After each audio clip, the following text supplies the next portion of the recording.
Should those suffering from incurable diseases have the right to assisted suicide? In some countries, yes. In others, no. While others remain undecided. Should you have the right to die with dignity? Our guest, Bernard Devalois, head of the Palliative Care Unit at the Hospital of Pontoise in France, answers your questions today on iTalk. Dr. Devalois, thanks for coming in. So, a serious subject, but answer quickly if you can the first question.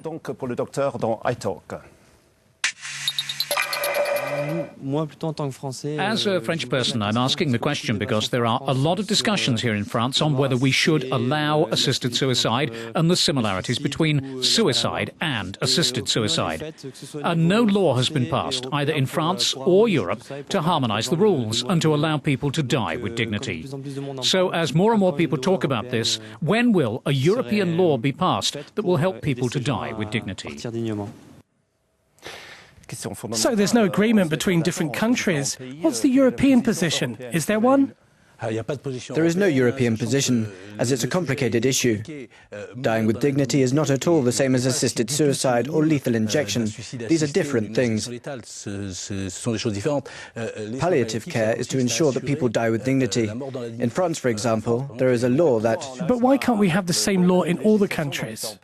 So I think there is already a problem to use the correct terms. Knowing that assisted suicide is one thing, lethal injections practiced by doctors is another, and to die with dignity, palliative care is a third. However, I do think that it is important to have European legislation. Do you see it coming? I don't know. Of around 500 million people, about 30 million are for the legalization of lethal injection. And around 470 million are more or less under laws that allow the cessation of treatment, stopping life support, but not the lethal injection. Second question for the doctor.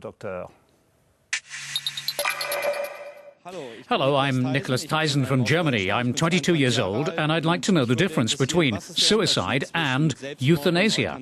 A basic definition, euthanasia is when it's someone else, but assisted suicide is when you cannot commit suicide. Yes, so basically already, suicide is a fundamental freedom that each of us has. This is not a right. If we speak of a right to suicide, that means you can perform suicide on someone else. This is generally called euthanasia. But in a country such as Belgium, the term euthanasia refers to what is allowed by law. Lethal injections which are not performed as part of the law are not called euthanasia. But in France, the term euthanasia refers to all lethal injections. So there really is already a problem to agree on the words. The European Union usually gives guidelines on this kind of thing. So isn't it trying to create some sort of uniformity? First, the semantics need to be clarified so that everyone agrees on the words and they're recognized by everybody. That's the key point. To see people have the right to die with dignity at the end of their life. But to say that is not to say they must die at the hands of a doctor by lethal injection, as is authorized in some countries, such as Belgium, Luxembourg and the Netherlands. We've got a question via webcam from Emmanuel. Hello, my name is Emmanuel and I live near Paris. Let me ask the question. I've seen a lot of debates on ending life, euthanasia, and I've heard many arguments, especially from supporters of RDD, that the Leonetti law allows patients or their families, when they're unable to ask, to stop artificial nutrition. But these people then suffer greatly from hunger and thirst. Is this really the case? And how can we make sure they don't suffer from this? Thank you. RDD is the right to die with dignity, so what are the authorised methods?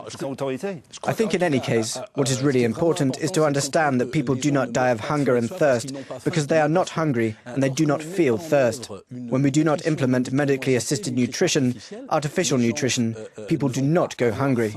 Are there not, when someone asks for help to die, are there not more humane methods?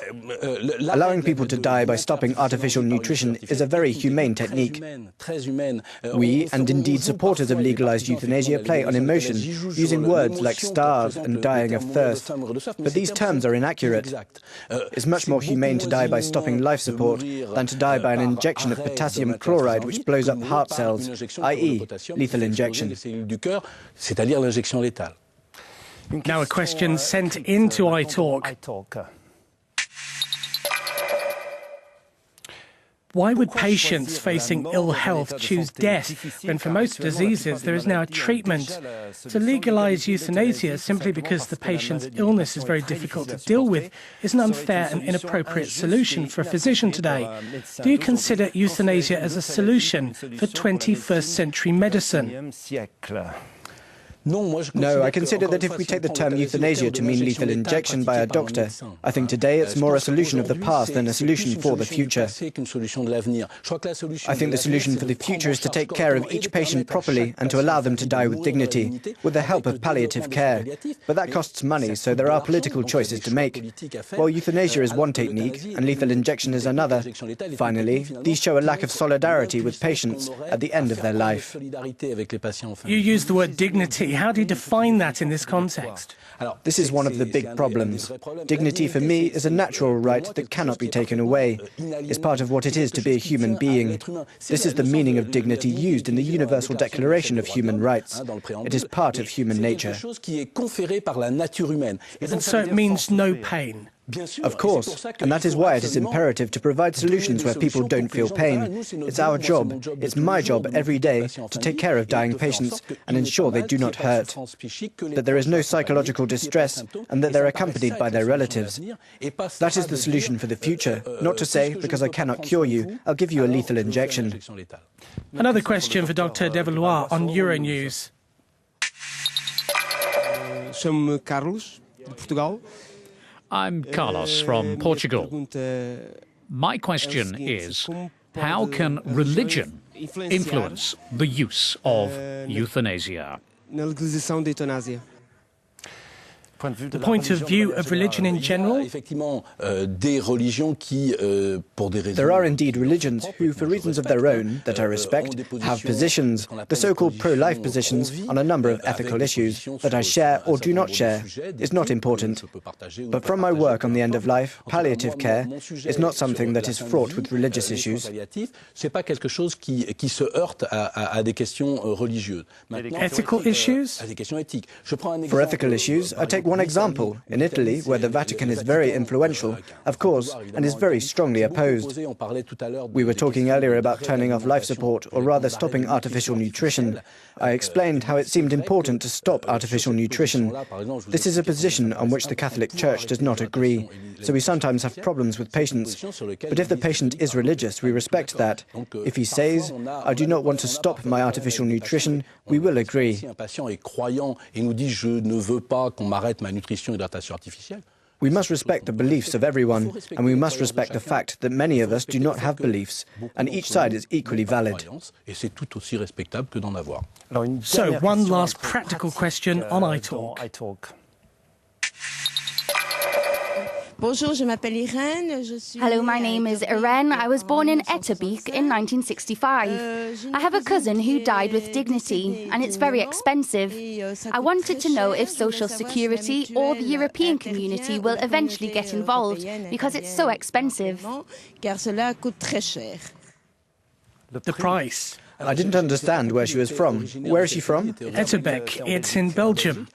Then to my knowledge, when she uses the term death with dignity, again it means nothing. Does it mean that she died by lethal injection? To my knowledge, in Belgium, this has no significant cost. On the other hand, in Switzerland, assisted suicide can be very expensive. I am not aware that there is a particular price in Belgium for the lethal injection. I cannot answer this question. I do know, however, that support and palliative care are expensive, not for the family but for society.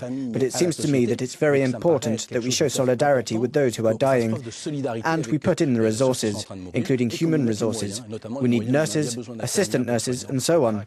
And it's expensive, yes, probably more expensive than lethal injections, but I think it's worth it. Dr. Devalois, thank you very much for responding to a difficult topic with concise answers. That's a rule of the game. Join us again soon for another iTalk from the European Parliament here in Brussels.